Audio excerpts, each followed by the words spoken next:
നിങ്ങളുടെ favourite shows ഇനി ഒരിക്കലും മിസ്സാവില്ല. ഇപ്പോൾ C5 കാണും നിങ്ങളുടെ ഫേവറേറ്റ് ഷോ തികച്ചും സൗജന്യമായി. മോളെ വിട്ടോ? വിട്ടങ്ങള് വലിയ കഷ്ടമായി പോയി. എനിക്ക് ഈ സ്ഥലം നന്നായിട്ട് ഇഷ്ടപ്പെട്ടതായിരുന്നു. കുറച്ചുനാൾ ഇവിടെ താമസിക്കണമെന്ന് വിചാരിച്ചതാ. എന്ത് ചെയ്യാനാ വിധി. ഇനിയിപ്പോ പോവാതെ വേറെ വഴിയില്ലല്ലോ. നിങ്ങളെയൊക്കെ എനിക്ക് നന്നായിട്ട് മിസ് ചെയ്യുന്ന ഉറപ്പാ. അങ്കിള് വിഷമിക്കണ്ട കേട്ടോ. ബോറടി മാറ്റാൻ ഞാൻ ഇടയ്ക്കിടയ്ക്ക് വരാം. അന്തേവാസിയായിട്ട് തന്നെ.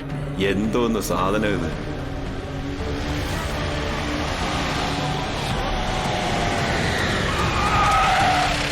ശരി അങ്കിളെ.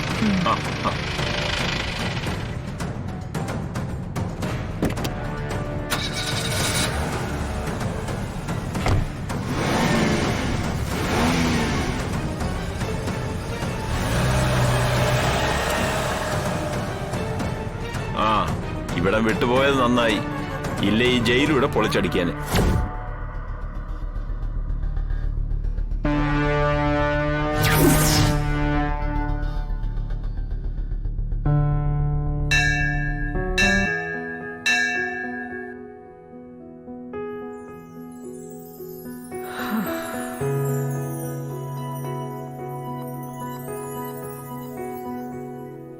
ഭഗവാനെ, ശാരികയുടെ കാര്യം കൈവെള്ളയെന്ന് വെള്ളം എന്ന പോലെ എല്ലാം ചോർന്നു പോയിക്കൊണ്ടിരിക്കുക.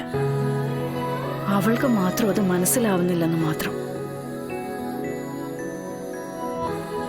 എന്റെ മുന്നിൽ ഒരു വഴിയില്ല, ചുറ്റും ഇരുട്ട് മാത്രമാ. ഒരു വഴി കാട്ടിത്തരണേ ഭഗവാനെ. ആവൽ ബാന്ധവ.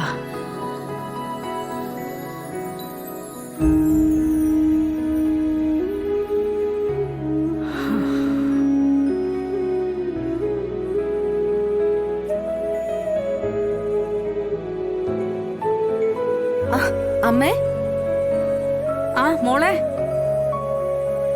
നീ എന്താ ഇവിടെ? വിഷ്ണുവിന്റെ ഹോട്ടൽ ഉദ്ഘാടനമല്ലേ മോളെ? ഉദ്ഘാടനത്തിന് മുമ്പ് കുറച്ച് പ്രശ്നങ്ങൾ ഉണ്ടായമ്മേ. ഉദ്ഘാടനം പറ്റില്ലാന്നും ഹോട്ടലിന് ലൈസൻസ് ഇല്ലാന്നും പറഞ്ഞ് ആ ചന്ദ്രബോസ് കയറി വന്നു. എന്നിട്ട് നിയമം കൊണ്ട് വിഷ്ണുവേട്ടന്റെ കഴുത്തിൽ തന്നെ ഒരു കടുംകെട്ടിടാൻ നോക്കിയതാ ചന്ദ്രബോസ്. പക്ഷേ ഞാനത് അഴിച്ചെടുത്തു. ലൈസൻസ് കിട്ടുമെന്ന് ആദ്യം ഉണ്ടായിരുന്നു നെഞ്ചിനുള്ളില്. എല്ലാം ശരിയാക്കി തന്ന ഭഗവാൻ ഒരു നന്ദി പറയാൻ കയറിയതാ. അല്ല, അമ്മ എന്താ ഉദ്ഘാടനത്തിന് വരാതിരുന്ന്? ശ്യാമയോട് ചോദിച്ചപ്പോ അവള് വ്യക്തമായിട്ടൊന്നും പറഞ്ഞില്ല. പറഞ്ഞ കഥ തീരില്ല മോളെ. അമ്മമാരുടെ സങ്കടങ്ങള് അങ്ങനെ തുടരുകയാ. അമ്മമാർക്ക് ഓരോ മക്കളും ഓരോ തീയ. അത് നന്നായി മനസ്സിലാക്കണമെങ്കിലേ നീ ആ വാത്സല്യം ഒന്ന് കണ്ടു നോക്ക്. വാത്സല്യോ? നമ്മുടെ സി കേരളം ചാനലിലെ രാത്രി 8:30 വരുന്ന സീരിയലാ വാത്സല്യം. സീരിയലല്ലേ അമ്മേ? എടി, സീരിയലൊക്കെ തന്നെയാ. പക്ഷെ എനിക്കത് കണ്ടപ്പോ ജീവിതമായിട്ടാ തോന്നിയത്. ഓരോ അമ്മയുടെയും കഥ. ശരി, വിശദമായിട്ട് നമുക്ക് പിന്നീട് സംസാരിക്കാം. ഞാനവിടെ എത്തിയാലേ ഹോട്ടൽ ഉദ്ഘാടനം നടക്കൂ. ശരി ശരി. അല്ല, വാത്സല്യം എത്ര മണിക്കാന്നാ പറഞ്ഞേ? രാത്രി 8:30 എല്ലാ ദിവസവും ഉണ്ട് നമ്മുടെ സി കേരളം ചാനലിലെ. കാണണേ. ശരി അമ്മേ, ഞാൻ കാണാം.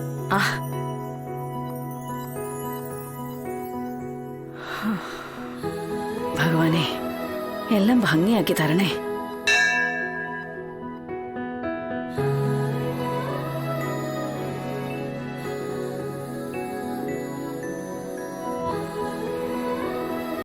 ഡൗൺലോഡ് ചെയ്യൂ C5 ആപ്പ്. കാണൂ എല്ലാ എപ്പിസോഡുകളും സൗജന്യമായി.